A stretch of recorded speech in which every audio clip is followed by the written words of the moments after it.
నిమిత్తము మేము ఈ విధంగా సమావేశమయ్యాము. సమస్తము ఎరిగిన దేవుడవు నీకు వందనాలు.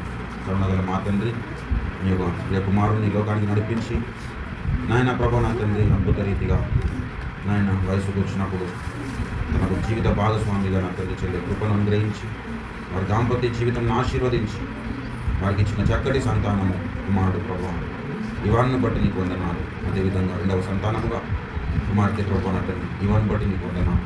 మరి మొదటిగా మీరు అనుగ్రహించిన కుమారుడు ఇవాని యొక్క పుట్టినరోజు సందర్భంగా మేము ఈ విధంగా సమావేశం అవ్వడానికి మీరు ఇచ్చిన గొప్ప తరుణాన్ని బట్టి నీకు వందనాలు. గడిచిన సంవత్సరంలోని కుమారుడిని మీరు రెక్కల చాటున భద్రపరిచారు, కాచి కాపాడారు. ఎన్నో పరిస్థితులు ఆయన ముందుకు వచ్చినప్పటికీ ప్రభు ప్రతి పరిస్థితి నుండి ప్రభు బిడ్డను సురక్షితంగా నా తండ్రి కాచి కాపాడి మరొక నూతన సంవత్సరము దయాకిరీటముగా నా తండ్రి బిడ్డను అనుగ్రహించినందుకు నీకు వందనాలు స్తోత్రములు. సియోనుల నుండి నాయన కుమారుని మీరు ఆశీర్వదించారు. నీకు వందనాలు స్తోత్రములు స్తుతులు ప్రభువ. కరుణా సంపన్నుడానికి వందనాలు. ఈ సమయంలో నాయన ప్రభువ నిన్ను స్తుతించడానికి, నిన్ను ఆరాధించడానికి, నిన్ను మహిమపరచడానికి ఒక పండుగ వాతావరణంలో ప్రభువ నా తండ్రి కుటుంబంలో సంఘంలో మీరు అనుగ్రహించినందుకు నీకు వందనాలు స్తోత్రములు ప్రభువ. చదవబడిన ఈ యొక్క పరిశుద్ధ లేఖన భాగం బట్టి నీకు వందనాలు. చదవబడిన లేఖన భాగం ద్వారా మాతో మీరు మాట్లాడండి. నిష్ప్రయోజకని యొక్క నిన్న దాసుని నీకు శిలువ రక్తంతో బాగుగా కడిగి పరిశుద్ధపరిచి పవిత్రీకరించి శుద్ధిగా చేసి నాయన ప్రభువా నా తండ్రి దాసుని యొక్క పరిశుద్ధాత్మ అభిషేకం చేత అభిషేకించుకొని నాతో మా అందరితో తేటగా మాట్లాడి మహిమనందుమని నాయన ప్రభు ఘనతమైన ప్రభావాలు మీరే పొందుకోమని సమృద్ధికరమైన దీవెనలు, సమృద్ధికరమైన ఆశీర్వాదములను ప్రభు నా తండ్రి కుటుంబం మీద మా అందరి మీద సమృద్ధిగా కుమ్మరించమని యేసు పరిశుద్ధ నామమున ప్రార్థిస్తున్నాం తండ్రి, ఆమేన్. దేవునికి స్తోత్రం, హల్లెలూయా. చేరవచ్చిన మీ అందరికీ ప్రభు నామములో వందనాలు, శుభాలు, దైవాశీస్సులు తెలియజేస్తాను కదా. దేవుని పరిశుద్ధ లేఖన భాగం చదవబడిన ఈ పరిశుద్ధ లేఖన భాగంలో మనం గమనించి చూసినట్లయితే సొలొమోను చేసిన ఈ మనవి ప్రభువునకు అనుకూలమాయెను గనుక అనే మాటను మనం చదువుకున్నాం. సొలొమోను దేవుని సన్నిధానంలో మనవి చేశాడు. ఆ మనవి దేవునికి అనుకూలమైంది. సొలొమోను చేసిన మనవి దేవునికి అనుకూలమైంది అని సొలొమోను భక్తుని గురించి ప్రత్యేకంగా ఎందుకు రాయాల్సిన అవసరం ఏర్పడింది అనేది ఒక ప్రశ్న. సొలొమోను ఏ మనవి చేసి ఉంటాడు అనేది ఇంకొక ప్రశ్న. సొలొమోను చేసిన మనవి దేవుని సన్నిధానానికి చేరింది, ఎలా చేరింది అనేది ఇంకొక ప్రశ్న. సొలొమోను ఈ మనవి చేయడానికి గల పరిస్థితులు ఏంటి అనేది అనేకమైన ప్రశ్నలకు మరి దేవుడు జవాబుగా మరి అనేకమైన సంగతులు మన కొరకు రాయించి పెట్టాడు. ప్రభునందు పిల్లరా, మొట్టమొదటిగా సొలొమోను మనవి చేశాడు. ఆ మనవి దేవుడు విన్నాడు. అది దేవునికి అనుకూలమైంది. ఈ అనుకూలమైన వాతావరణం క్రియేట్ చేసిన వారెవరు అనేది మనం ప్రస్తుతం దృష్టించవలసిన ప్రధానమైన అంశం. ప్రభునందు పిల్లరా, సొలొమోను చిన్నవాడుగా ఉన్నాడు, బాలుడుగా ఉన్నాడు. అక్కడ చెబుతున్నాడు, దయచేసి అక్కడ 3వ అధ్యాయము 7వ వచనంలో చూసినట్లయితే, నా దేవా యెహోవా, నీవు నా తండ్రివైన దావీదునకు బదులుగా నీ దాసుడనైన నన్ను రాజుగా నియమించి ఉన్నావు. అయితే నేను బాలుడను, కార్యములు జరుపుటకు నాకు బుద్ధి చాలదు. ప్రభునందు పిల్లరా, బాల్య వయసులో ఒక ప్రార్థన చేస్తున్నాడు. ఇప్పుడు బాల్య వయసులో మనం ఒక పదవిని అప్పగించినామంటే అమతులతో పడి, అరే ఎంతోమందికి లేని దాన్ని దేవుడు నాకు ఇచ్చిండు అని చెప్పేసి అది రాకపోయినా కానీ మనం ఇంకా మళ్ళీ పోతే మళ్ళీ ఛాన్స్ దొరుకుతుందని చెప్పేసి ఆతృత పడతాడు. కానీ సొలొమోను ఆ విధంగా చేయట్లేదు. సొలొమోను ఏమంటున్నాడు, నీవు నన్ను రాజుగా నియమించావన్నది వాస్తవమే ప్రభువా, కానీ నువ్వు రాజుగా నియమించినావు కరెక్టే, కానీ నేను ఇంకా బాలుడను. ఇప్పుడు రాజ్యపాలన నేను బాలునిగా ఉండి చేయాలంటే నాకు బుద్ధి చాలదు కదా అని దేవుని సన్నిధానంలో ఈ మాట అనడం అనేది చాలా ఆశ్చర్యానికి గురి చేస్తుంది. ఈ మాట సాధారణంగా ఎవరు అనలేరు, కానీ సొలొమోను అంటున్నారు.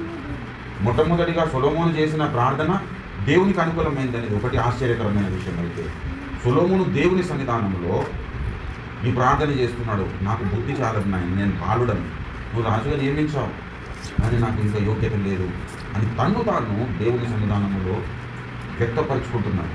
హల్లెలూయా.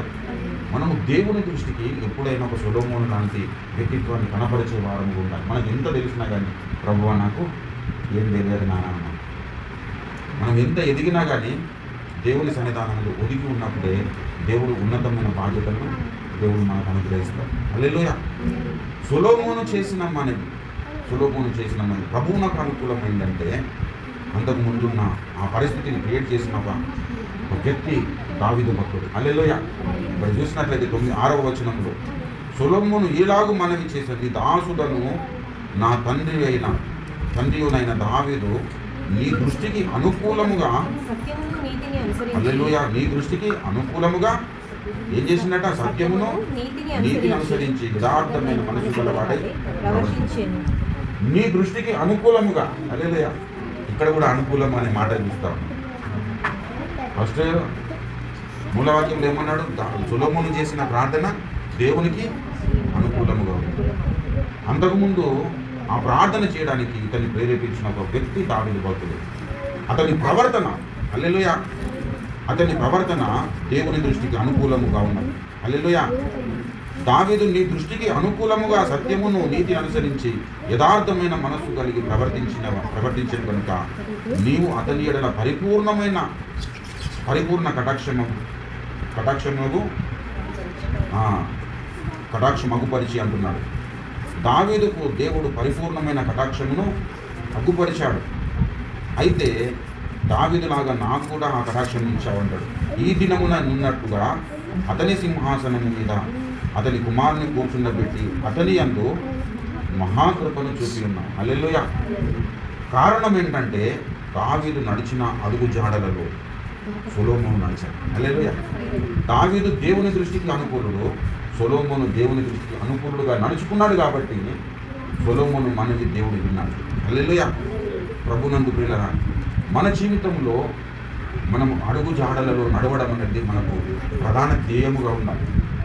ఎటు పడితే అటు నడవడానికి వీలేదు. మనం నడుస్తున్నప్పుడు ఎటైనా నడవచ్చు, మన కాలంలో ఎటైనా నడవచ్చు, కానీ ఒక క్రమ పద్ధతిలో నడవడం నేర్చుకోవాలి. ఒక క్రమ పద్ధతిలో నడవడము మనం ఎప్పుడైతే నేర్చుకుంటామో అప్పుడు దేవుని దృష్టి మన మీద ఉంటుంది. హల్లెలూయా. అడ్డదిడ్డంగా నడిచే పరిస్థితులు ఉంటాయి. ఎందుకంటే మన ఇష్టం. దేవుడు మనకు ఇక్కడనే నడువుంటే అని చెప్పేసి అదే మార్గంలో బలవంతంగా నడిపాడు. మనను స్వతంత్రులుగా దేవుడు విడిచిపెడతాడు.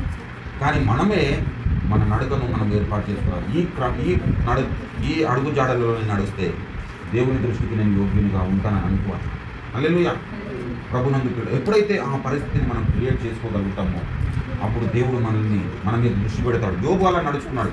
యోబు కావ్య ప్రవచన గ్రంథము దయచేసి 23వ అధ్యాయంలోనికి మీరు వచ్చినట్లయితే 23వ అధ్యాయము యోబు 23:11 చూడండి. నా పాదములు ఆయన అడుగు జాడలు విడువక, ఎవరి అడుగు జాడలు? దేవుని అడుగు జాడలు. హల్లెలూయా.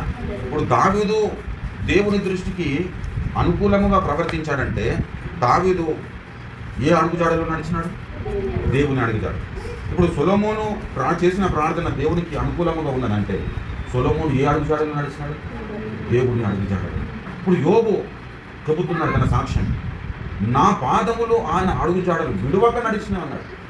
అంటే దేవుని అడుగు జాడలు నడుస్తున్నప్పుడు కొన్నిసార్లు విడిచిపెట్టే ప్రమాదం కూడా ఉన్నది. కానీ యోబు ఏం చెప్తున్నాడు? విడవక నడిచినది. ఆయన అడుగు జాడలలో విడవక నా పాదములు నడిచినవి, నేను ఇటు అటు తొలగక అన్న మార్గమును అనుసరించింది. హల్లెలూయా. ఈ సాక్ష్యము మనం అందరం కలిగి ఉండాలంటే ప్రభునందు పిల్లలు చాలా ప్రయాసపడాలి. హల్లెలూయా. ప్రయాస పడనిది ఎప్పుడైనా కానీ మనం ఒక ఉత్తమమైనది పొందుకోలేదు. మనం డబ్బు సంపాదించాలి, మంచి మార్గంలో డబ్బు సంపాదించాలంటే ఖచ్చితంగా మనం కష్టపడాలి. అట్లనే దేవునికి మనం ఇష్టంగా తయారు కావాలంటే మనం చాలా ప్రయాసపడాలి. బైబిల్ చదివి మనము దేవునికి ఇష్టం కాలేదు. చదివిన బైబిల్ను మన జీవితంలో అనువదించుకున్నప్పుడు మనము ఆయనకి ఇష్టంగా మారుతాం. సొలొమోనుకు దావీదు భక్తుడు తన జీవితాన్ని ఒక సాక్ష్యముగా నిలబెట్టాడు. ప్రొజెక్ట్ చేసేశాడు. అరే నేను ఈ మార్గంలో నేను నడుచుకున్నాను కాబట్టి దేవుడు దృష్టికి నేను అనుకూలంగా బ్రతికినాను. ఇప్పుడు నేను అనుకూలంగా బ్రతికినాను కాబట్టి నీవు దేవుని దృష్టికి అనుకూలంగా బ్రతకాలంటే నేను ఏ మార్గంలో నడుచుకున్నాను అదే మార్గంలో నువ్వు నడవాలి. అప్పుడు నీ పెదవుల నుండి వచ్చే ప్రార్థన దేవుడు వింటాడని దావీదు ముందే సొలొమోను చెప్పాడు. కాబట్టి ఆ విధంగా నడుచుకున్నాడు. ఆ విధంగా నడుచుకున్న కారణాన్ని బట్టి సొలొమోను చేసిన మనకి దేవునికి అనుకూలమైనది. హల్లెలూయా. మనము చేసిన మనకి దేవునికి అనుకూలం కావాలంటే దావీదు ఏ మార్గములు నడిచినాడు, మనం కూడా అదే మార్గంలో నడవాలి. దావీదు ఏ మార్గంలో నడిచినాడు? బాల్యము నుండి దేవుని చిత్తానుసారమైన మనస్సు కలిగి నడుచుకుంది. హల్లెలూయా. అలాంటి మనసు బాల్యము నుండి మనం సంతరించుకోవాలి. బాల్యము నుండి దేవుని చేత బోధింపబడ్డాడు. 71వ సంకీర్తన 17లో చెప్తాడు, బాల్యము నుండి నీవు నాకు బోధించుచూ వచ్చితివి, ఇంతవరకు నీ ఆశ్చర్య కార్యములు నేను తెలుపుచూనే వచ్చితివి. అంటే బాల్యము నుండి దేవుని మాట విన్నాడు. ఎవరు? దావీదు భక్తుడు. కాబట్టి దావీదు దేవుని చిత్తానుసారమైన మనసు సంతరించుకున్నాడు. దేవుని చిత్తానుసారమైన మనసు మాత్రమే కాదు, దేవుని చిత్తానుసారమైన ప్రవర్తన కూడా ప్రవర్తించాడు. ఇక్కడ చెబుతున్నాడు, నీకు అనుకూలముగా నా తండ్రి ఏ విధంగానైతే ప్రవర్తించాడు, నీతిని యథార్థతను కలిగి ఏ విధంగా ప్రవర్తించాడు, ఈ దినమున అతనికి కటాక్షం చూపినావు కదా, ఇప్పుడు నా కూడా నీ కృపను చూపగా మానవు అని చెప్పేసి సాక్ష్యం ఇస్తావు. హల్లెలూయా. చూడండి ఆ మాట చదవండి మరొకసారి దయచేసి. 6వ వచనము కిందికి చదివినది. ఈ దినము నన్నున్నట్టుగా అతని సింహాసనము మీద అతని కుమారుని కూర్చుండబెట్టి అతని యందు మహాకృపను చూపి ఉన్నావు. హల్లెలూయా. అంటే ఈ దినమున అతని సింహాసనం అంటే దావీదు సింహాసనం మీద సొలొమోను కూర్చున్నాడు. సొలొమోనుకు దేవుని కృపను దొరికింది. అంటే ఈ దినమున నాకు దొరికింది, అంతకుముందు దావీదుకు దొరికింది.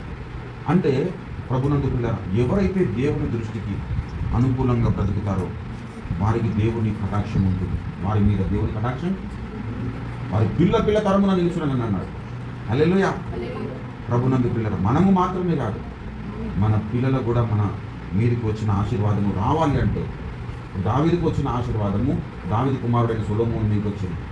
ఇప్పుడు మన కుమారులు మన కుమార్తెల మీదకి దేవుని కటాక్షము రావాలంటే, దేవుని కృప రావాలంటే మనము దేవుని దృష్టికి అనుకూలంగా రావాలి. హల్లెలూయా.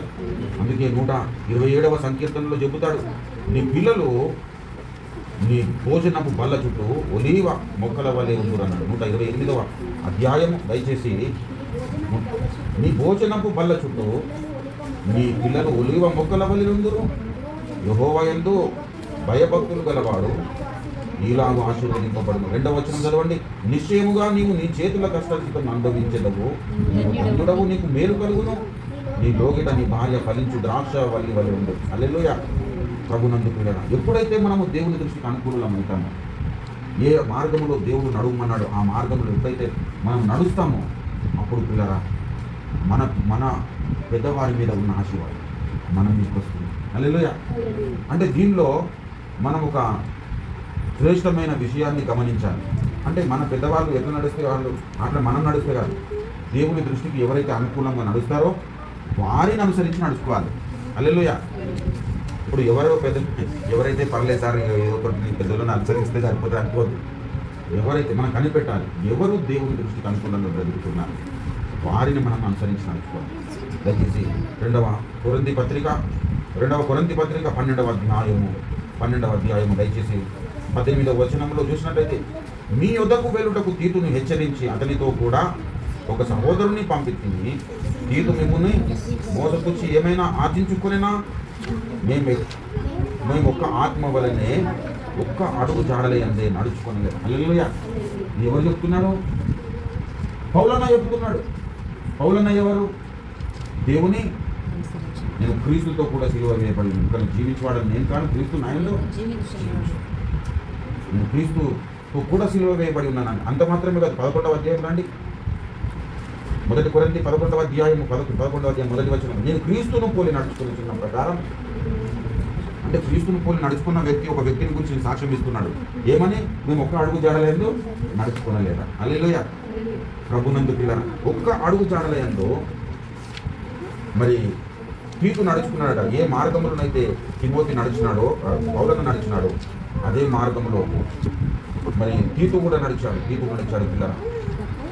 కాబట్టి మన జీవితంలో మనం ఎప్పుడైనా ఏం కలిగి ఉండాలంటే మనము దేవుని అనుసరించి నడుచుకోవడము మనము సాధన చేయాలి. దేవుని ఎప్పుడైతే అనుసరించి నడుచుకుంటామో అప్పుడు మన జీవితంలో గొప్ప మేలులు దేవుడు సమకూరుస్తాడు. దయచేసి 8వ అధ్యాయము 2వ కొరింథీ 8వ అధ్యాయము 23 చూడండి. తీతు ఎవడని ఎవరైనాను అడిగిన ఎడల అతడు నా పాలివాడును మీ విషయంలో నా జత పనివాడునై ఉన్నాడనియు వారు సంఘముల దూతలును. హల్లెలూయా. సంఘముల దూతలు అనే మాట కింద చూసినట్లయితే ఏమన్నాడు ఫుట్నోట్లో? సంఘములో దూతలు అనే మాటకు ఫుట్నోట్లో ఏమన్నాడు? అపోస్తలుడు. అంటే ఇప్పుడు తీతుని ఏమంటున్నాడు పౌలన్న? అపోస్తలుడు. సంఘమునకు దూతలు అన్నాడు, అపోస్తలుడు అన్నాడు. తర్వాత నా జత పనివాడు, నా పాలివాడు. హల్లెలూయా. పౌలన్నకు తిమోతి ఎవరు? వాస్తవానికి ఆత్మీయ కుమారుడు. కానీ పౌలన్న ఏ సాక్ష్యం ఇస్తున్నాడు? నా జత పనివాడు, నా పాలివాడు. ప్రభునందు పిల్లలు, అపోస్తలుడు అని సాక్ష్యం ఇస్తావు. ఎందుకు? కారణం ఏంటి అంటే పౌలన్న ఏ మార్గంలో నడిచినాడో తీతు అదే మార్గంలో నడిచాడు. ఈ దినాన మనం కూడా ప్రభునందు ఆనాడు దావీదు ఏ విధంగానైతే దేవుని దృష్టికి అనుకూలంగా నడుచుకున్నాడో మనము ఆ విధంగా నడుచుకున్నప్పుడు మన పిల్లలు కూడా చేసిన మనవి దేవునికి అనుకూలంగా ఉంటుంది. హల్లెలూయా. ఇప్పుడు మనము దేవునికి అనుకూలంగా బ్రతకకపోతే మన పిల్లలు దేవునికి అనుకూలంగా బ్రతకలేరు. దేవుడు వాళ్ళు చేసిన ప్రార్థన దేవుడికి అనుకూలంగా ఉండలేదు. వాడు చేసిన ప్రార్థన అనుకూలమైందంటే ప్రవర్తన ఎట్లుంటుండొచ్చు? ఒకసారి ఇమాజిన్ చేసుకోండి. ఇప్పుడు ప్రార్థన చేయడం వేరు, ప్రవర్తించడం వేరు. ఎవరైతే నా మీద అనుకుంటారో తిరిగి నలిగిన మనసు వారు గలవారికి నేను ఆసన్నను. తర్వాత ఎవరైతే నా మీద ఆనుకుంటారో వానినే నేను దృష్టించుతున్నాను అన్నాడు కదా యెషయా ప్రవచన గ్రంథంలో. దేవుడు ఎవరిని దృష్టిస్తాడు? ఆయన మీద ఎవరైతే ఆనుకుంటారో వారి మీదనే ఆయన దృష్టి తెచ్చి చూడండి. 26వ అధ్యాయం 3వ వచనం. ఎవరి మనస్సు నీ మీద ఆనుకునో వాని నువ్వు పూర్ణ శాంతి గల వానుగా కాపాడు. ఎలైనగా అతడు నీ యందు ప్రభునందు. మనం పూర్ణ శాంతి గల వారుగా కాపాడబడాలంటే మనము మన మనసు దేవుని మీద ఆనుకొని ఉండాలి.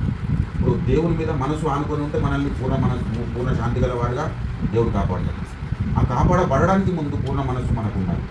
దేవుని మీద ఆనుకునే జీవితం ఉండాలి. దేవునికి మీద ఆనుకునే జీవితం ఉండాలంటే మన ప్రవర్తన అంతటిలో దేవుని ప్రధాన స్థానం ఇవ్వగలిగారు. హల్లెలూయా. అలా దావీదు ఇచ్చాడు. అలా దావీదు నడుచుకున్నాడు కాబట్టి దావీదును దేవుడు అతడు నా ఇష్టానుసారమైన మనుషుడని చెప్పగలిగినాడు. హల్లెలూయా. అతడు నా ఉద్దేశములన్నీ సఫలపరచునన్నాడు. దయచేసి చూడండి. అపోస్తుల కార్యముల గ్రంథము దయచేసి 13వ అధ్యాయం 22వ వచనం. తర్వాత అతన్ని తొలగించి దావీదును వారికి రాజుగా ఏర్పరిచెను. అపోస్తుల కార్యములు 13వ అధ్యాయం 22. మరియు ఆయన నేను యెషై కుమారుడైన దావీదును కనుగొంటిని, అతడు నా ఇష్టానుసారుడైన మనుషుడు. హల్లెలూయా. దేవుడు సాక్ష్యం ఇస్తున్నాడు. దావీదు పని అయిపోయినట్టున్నారు అందరు. 51వ కీర్తన రాసినప్పుడు ఇంకా అంతకుముందు ఏమనుకున్నానంటే ఇంకా దావీదు పని అయిపోయినట్టు. కానీ దావీదును గురించి తిరిగి నూతన నిబంధన గ్రంథంలో ఆయన దేవుడు సాక్ష్యం ఇస్తున్నాడు. అతడు నా ఇష్టానుసారమైన మనుషుడు, అతడు నా ఉద్దేశములన్నీ. హల్లెలూయా. ప్రభునందు పిల్లలు, మనము దేవుని ఉద్దేశములను నెరవేర్చే బిడ్డలముగా మనం ఉండాలి. దేవుని ఇష్టానుసారులంగా మారాలి. ఒక మనుషుడు ఇష్టానుసారుడు అయినాడు. ఎవరు? అనోకు 65 సంవత్సరాలు లోకంతో నడిచినాడు. ఎప్పుడైతే దేవుడు 65 సంవత్సరాల ప్రాయంలో మెతుషాలని కనిన తర్వాత ఎప్పుడైతే దర్శనమిస్తాడో అప్పుడు ఇక లోకంతో నడవడం ఆపేసి దేవునితో నడిచాడు. నడిచి 365 సంవత్సరాలు బ్రతికినప్పుడు ఇంకా అప్పుడు దేవుడు సాక్ష్యం ఇస్తున్నాడు. అతడు నాకు ఇష్టడైపోయినాడు కాబట్టి నేను ఇంకా నీకు ఈ లోకం యోగ్యమైనది కాదు నాయన అని చెప్పేసి దేవుడు పిలుచుకున్నాడట. ఎబ్రీ పత్రిక 11లో చూడండి. ఎబ్రీ పత్రిక 11వ అధ్యాయం విశ్వాసమును బట్టి కొనిపోబడెను. అతడు కొనిపోబడక మునుపు దేవునికి ఇష్టడై ఉండదు నేను సాక్ష్యము. హల్లెలూయా. దేవునికి ఇష్టడు. ఇప్పుడు అపోస్తుల కార్యం 13వ అధ్యాయంలో 22 ఏం చెప్తున్నాడు? దావీదు నా ఇష్టానుసారమైన మనుషుడు. అంటే దావీదు నా ఇష్టానుసారమైన మనుషుడు. యోబు నా ఇష్టానుసారమైన మనుషుడు, సొలొమోను నా ఇష్టానుసారమైన మనుషుడు, తీతు నా ఇష్టానుసారమైన మనుషుడు అని ఇంతమందిని గురించి సాక్ష్యం ఇస్తున్నది కదా లేఖనం. అంటే ఇంతమందిని గురించి ఎందుకు సాక్ష్యం ఇస్తున్నా అంటే చాలామంది లోకంలో ఉన్నారు కానీ నాకు ఇష్టానుసారంగా లేరని అర్థం. హల్లెలూయా. లోకంలో చాలామంది ఉన్నారు కానీ అందరూ నాకు ఇష్టలుగా బ్రతకలేకపోతున్నారు. ఇప్పుడు నాకు ఇష్టలుగా బ్రతకాలంటే వారికి ఉండవలసిన క్వాలిఫికేషన్ ఏంటి అంటే దావీదు ఏ విధంగానైతే నా దృష్టికి అనుకూలుగా ప్రవర్తించాడు అలా ప్రవర్తించడం మీరందరూ సాధన చేస్తే మీరు కూడా నాకు ఇష్టానుసారంగా. ఇప్పుడు పౌలు యొక్క సేవలో తీతు రక్షణ పొంది ఎదిగినాడు, పెద్దవాడైనాడు. ఇప్పుడు తీతును గురించి పౌలను ఏం చెప్తున్నాడు? నా పాలివాడని, నా కుమారుడు అని చెప్పినాడు. తర్వాత ముందు చెప్పినాడు కానీ తర్వాత ఏం చెప్తున్నాడు? నా పాలివాడు, నా జతపనివాడు, అపోస్తలుడు, నా దూత అని సాక్ష్యం ఇస్తున్నాడు. అంటే రక్షణ పొందిన తర్వాత మన ఎదగడం అనేది ఎలా ఉండాలంటే మన దైవజనుని ఏ అడుగుజాడలో నడుస్తాడో అదే అడుగుజాడలో మనం నడవగలిగాం. హల్లెలూయా. మన దైవజనుడు మనల్ని ఆత్మీయంగా కన్న దైవజనుడు ఎవరైతే ఉంటారో, లేదంటే నువ్వు ఏ సంఘానికి అయితే వెళ్తుంటావో ఆ సంఘ నాయకుడు అయితే ఎవరైతే ఉంటారో, కాపరి ఎవరైతే ఉంటారో అతని లాగా నువ్వు ఎదిగిపోవాలి. అతడు చెప్పగలగాలి, ఇతడు నా జతపనివాడు, నా పాలివాడు అని చెప్పగలిగాలి ప్రభునందుకులా. అలా ఎదిగినట్లయితే మన కుటుంబాలు కూడా వర్ధిల్లుతాయి. ఆ ఎదుగుదలను బట్టి 2 ఉపకారాలు జరుగుతాయని లేదని చెప్తుంది. ఇప్పుడు చదువు ఈ దీంట్లో సారాంశం మనం చూస్తే 2 ఉపకారాలు ఏంటంటే, ఒకటి మనము దేవుని అడుగుజాడల్లో నడిచినందుకు మనము దేవునికి అనుకూలంగా అవుతాం. రెండవది ఏంటంటే మన పిల్లలు దేవునికి అనుకూలంగా మారుతారు. హల్లెలూయా. ఎప్పుడు మనం ఆయనకు ఇష్టలుగా మారినట్టు ఆయన ఇష్టానుసారంగా బ్రతకడం. మన ఇష్టానుసారంగా బ్రతకడం అనేది అందరూ చేసే సాధన, కానీ శ్రేష్టమైన వ్యక్తులు చేసే సాధన ఏంటంటే నా ఇష్టం ప్రోగ్రాం, నా దేవుని ఇష్టానుసారంగా బ్రతకడం. ఒక గురిగా పెట్టుకొని ఎవరైతే ముందు వాళ్ళు సాగుతారో, ఎవరైతే సాగుతారో వారి మన దేవుడు తప్పకుండా పెట్టారు. హల్లెలూయా. కాబట్టి అలా చిన్ననాటి ఉంటే మరి కుమారుడు ఇవాన్ ప్రిన్సా దేవుడిని స్తోత్రం. మరి ఇవాన్ని చూసిన వాళ్ళందరూ ఒక రాజులాగా ప్రిన్స్ లాగా అనుకోవాలి. పేరుని బట్టి అరే ప్రిన్స్, ఇప్పుడు రాజు అని పెట్టుకుంటారు చాలామంది ఉంటారు కానీ వాడు అన్ని దాచుకోలే చేస్తుంటారు.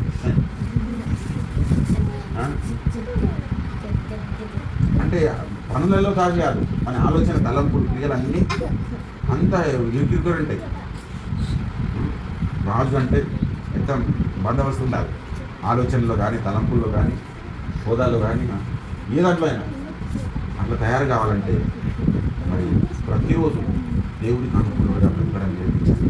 హల్లెలూయా. ప్రతిరోజు ఆయన డబ్బులు మంచి తిండి పెట్టడం తర్వాత కానీ మంచి బుద్ధి నేర్పడం అనేది మర్చిపోదు. గడవరి దినాలలో మనము బాగా బలవంతునిగా తయారు చేస్తే ఈ మోసపు దినాలలో మంచిగా బ్రతకడానికి కూడా బుద్ధిహీనతనే. మన తెలుగు మంతుని తయారు చేయాలి. మనము లోగడ చెప్పుకున్నాం, దావీదు మిగుల సుబుద్ధి కలిగి ప్రవర్తించిన కారణాన్ని బట్టి సౌలు అతనికి భయపడ్డాడు. హల్లెలూయా. మనము మంచి బుద్ధిమంతులుగా మన పిల్లల్ని తయారు చేయాలి. అల్లరి చేసినా కానీ వాళ్ళకు ఒక అవగాహన నేర్పిస్తుండాలి. నువ్వు అల్లరి చేసినా కాబట్టి కానీ దేవుడు దేవుడు ప్రేమిస్తాడు, దేవుడు నీ మీద కటాక్షం చూస్తాడు, దేవుడిని ప్రాధాన్యత ఉంటాడు, నువ్వు ఇలా నడుచుకోవాలి, అబద్ధం ఆడదు, యథార్థంగా ప్రవర్తించాలి అని చిన్ననాటి నుండి వాడికి చిన్న చిన్న విషయాలు నేర్పిస్తూ ఉండాలి. అలా నేర్పించాలంటే మనం ఆ స్థితిలో స్టాండ్ అయి ఉంటాం. నేర్పించే వ్యక్తి అది ఆచరణలో పెడితేనే అది ఫలిస్తుంది. చాలామంది నోటితో చెప్పి వీళ్ళు మారు మనసు కలగజేయాలని ప్రయత్నం చేస్తారు, అది పొరపాటు. ఒక వ్యక్తి మారాలంటే మన ప్రవర్తనను బట్టి మారాలి. ఒక వ్యక్తి ఒక ఉత్తమమైన వ్యక్తిగా మారాలంటే మన ప్రవర్తనను బట్టి ఉత్తముడుగా తీర్చబడాలి. ఒక దావీదు దేవుని దృష్టికి అనుకూలంగా బ్రతికినాడు కాబట్టి సొలొమోను తప్పిపోలేదు. హల్లెలూయా. సొలొమోను తప్పిపోలేదు. ఒకవేళ దావీదు ఈయన చేసుకుంటూ నువ్వు ఇట్లా ఉండాలిరా ఇట్లా ఉండాలి అని చెప్తే సొలొమోను అట్లా తయారయ్యడం కాదు. దావీదు దేవుని దృష్టి యథార్థుడిగా బ్రతికినాడు కాబట్టి దావీదు మొరను దేవుడు విన్నాడు, తన కుమారుడు నేర్చుకున్నాడు. నా తండ్రి నీ దృష్టికి అనుకూలంగా బ్రతికినాడు కదా, నేను ఆ విధంగా బ్రతికినాను కాబట్టి నా మనకి నీవు వింటున్నాను. హల్లెలూయా. అలాంటి సాక్ష్యం మనం కలిగి ఉండాలి కదా. ఎదుగుతూ ఉండాలి. ఎదుగుదల అనేది ఆగదు.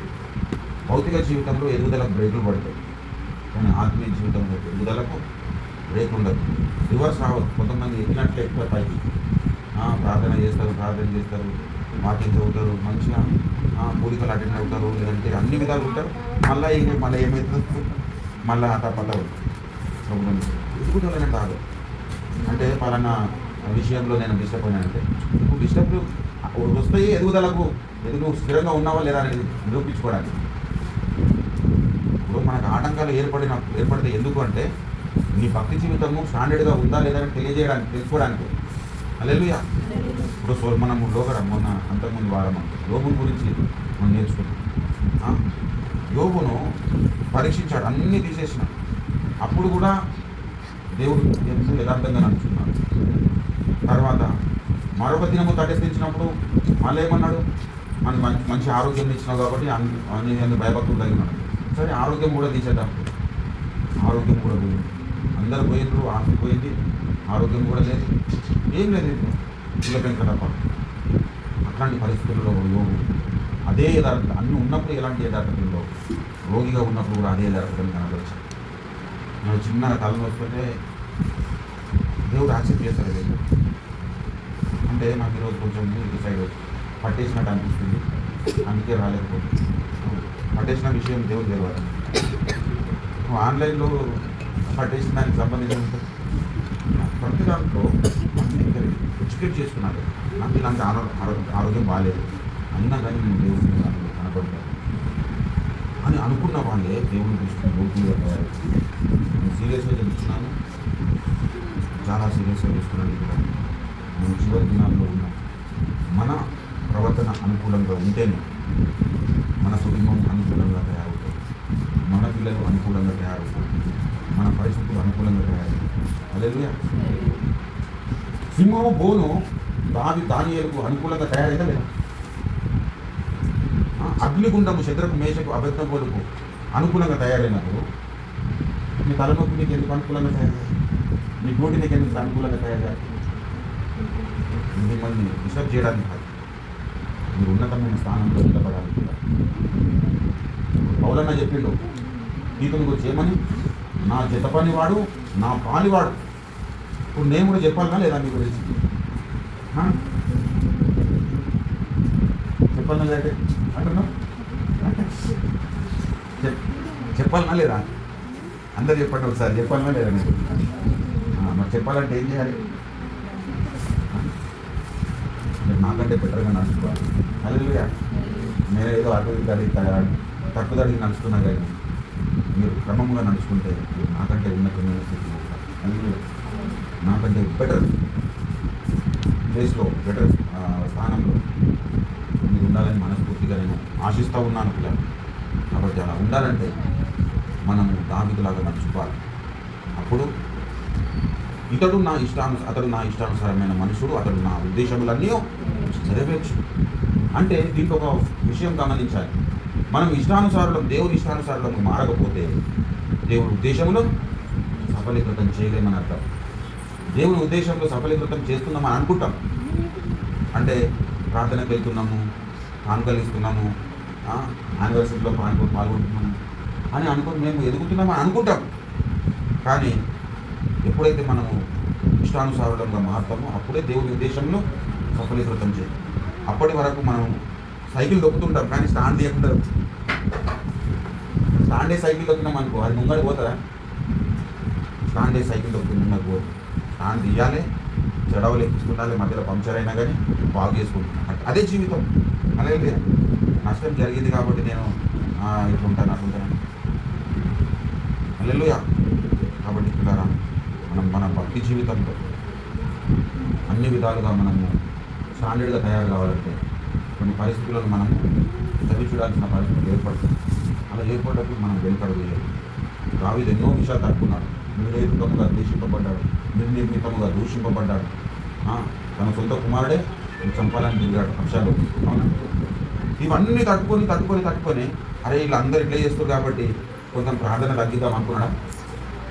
వీళ్ళందరూ ఇట్లా చేస్తున్నారు కాబట్టి ఇన్ని పరిస్థితులు నాకు దారుణంగా చుట్టుముట్టినాయి కాబట్టి నేను కొంచెం దేవునితో నడవడం ఆపేద్దాం అనుకున్నాడా? ఎక్కడ కూడా అనుకోలేదు, ఎవరు అనుకోలేదు. మనం ఏం చేస్తామంటే బైబుల్ ఉన్న మ్యాటర్ను మనం నేర్చుకుంటున్నాం, కానీ వాస్తవం ఏంటంటే దాంట్లో ఉంటున్న సారాన్ని మన జీవితాల్లో ఇంప్లిమెంట్ చేసుకోవాలి. దావీదు భక్తుడు ఎలాంటి వాడో తెలుసుకుంటే మన ప్రయోజనం ఏంటి? దావీదు యథార్థవంతుడిగా బ్రతికినాడా? నేను కూడా యథార్థవంతుడిగా బ్రతుకుతాను. నువ్వు యథార్థంగా బ్రతికినప్పుడు దావీదుని బట్టి నిన్ను దేవుడు ఆశీర్వదిస్తాడు. దావీదు లాంటి బ్లెస్సింగ్స్ దేవుడి మీద విమరిస్తాడు. కాబట్టి మనం నడుచుకున్నాం. ఇప్పుడు మన మూలవాక్యం ఏం చదివినాం? సొలొమోను చేసిన ఈ మనవి ప్రభువునకు అనుకూలమాయెను. హల్లెలూయా. సొలొమోను చేసిన మనవి దేవునికి అనుకూలమైందంటే ఆయన ఏ మనవి చేసినాడు అంటే దేవుడు వినే మనవి చేసినాడు. దేవుడు వినే మనవి ఏది వింటాడో సొలొమోను గ్రహించగలిగినాడు. దేవుడు ఏది వింటాడో గ్రహించగలిగినాడంటే సొలొమోను దేవుని దృష్టికి ఏ విధంగా జీవిస్తే దేవుడు నా మనవి వింటాడో ఆ విధంగా జీవించు. హల్లెలూయా. కాబట్టి సొలొమోను చేసిన ప్రార్థన దేవుడు విని ఆయన అడగది కూడా ఇచ్చినట్ట. హల్లెలూయా. ఆ మాట చదవండి, 3వ అధ్యాయం కిందికి చదవండి. సొలొమోను చేసిన ఈ మనవి ప్రభునకు అనుకూలమైన తర్వాత ఐశ్వర్యమునైనను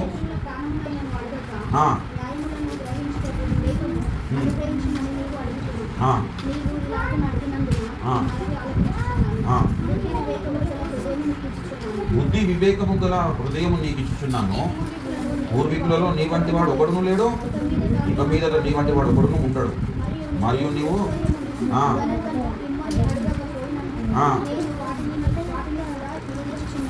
హల్లెలూయా ప్రభునందు ప్రియులారా, అందువలన నీ దినములన్నింటిను హల్లెలూయా. మరియు నీ తండ్రి అయిన దావీదు నా మార్గంలో నడిచి నా కట్టడలను నేను నియమించిన ధర్మం అంతటిని